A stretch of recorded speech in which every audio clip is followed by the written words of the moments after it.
this is kind of there's going to be two parts to this. I know that all the fighters you work with, you probably have different cardio protocols for them because they all have different demands with all their different coaches. But with the example I gave you for like someone who is getting into some boxing or they're getting into some jiu-jitsu or some kind of martial art and they're lifting, but they want to become more conditioned for their sport, for that sport, right? And they don't want to lose a lot of strength or anything. What can they add into their weekly protocol to help their cardio out? It really just depends on their weaknesses. Okay. You know, that you have to see through an assessment. You know, a lot of times you either there's a respiratory issue, whether it be, you know, they just need to increase their VO2 max. And that just could be just aerobic capacity work. And I know a lot of times the guys don't want to do long distance running and LSD work or something like that. You can do tempo runs. You know, you can do things with, you know, you can do things with the prowler that I like to do a lot. When it comes down to, let's say, local muscular endurance, right, you're looking at it more from a tempo method perspective. So if my guys are good as far as their breathing and they have a good respiratory rate, but they're fatiguing in their, let's say, their legs, right? So then we're gonna have to go ahead and we're gonna have to work the legs through a specific time frame. So what we'll do is we'll do tempo method off of camp before they start camp. So can you explain the tempo method just a little bit? So let's say, for instance, you're doing a squat, right? We'll go ahead and do a tempo of a 3-0-3. Okay. Right? So 3 seconds eccentric, 0 seconds isometric, 3 seconds concentric.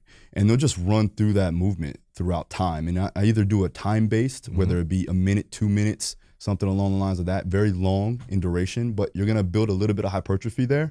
But for the most part, you're just driving lactate into the muscle. Right? So you're having the ability to buffer that lactate going further because you're putting the stress upon it.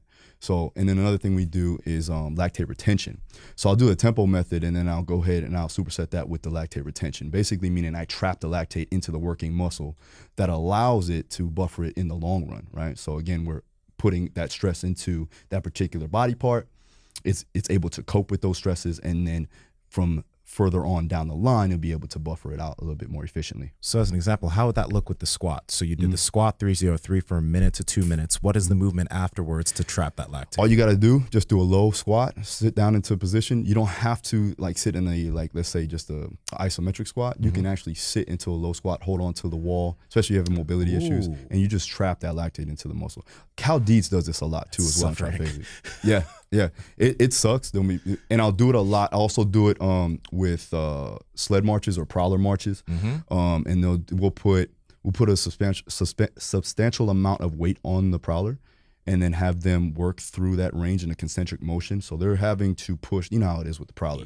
So they'll have to push when every step is a dynamic movement step. So you're actually getting that fast twitch muscle capacity, and every step's the start step. So they're explosive. Right, and they have to do that for a longer duration. And we'll do that off of camp primarily just to get the body ready to go and get a base of that athletic and that strength, you know, going further into camp.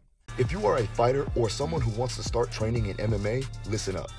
My name is Phil Daru. I'm the head performance coach of American Top Team. I train some of the elite MMA athletes in the world, such as Dustin Poirier, King Mo Lawal, Frankie Edgar, Junior Dos Santos, Edson Barboza, and Joanna Jedrzejczyk. Going to MMA gyms or hiring a personal trainer can get extremely expensive over time.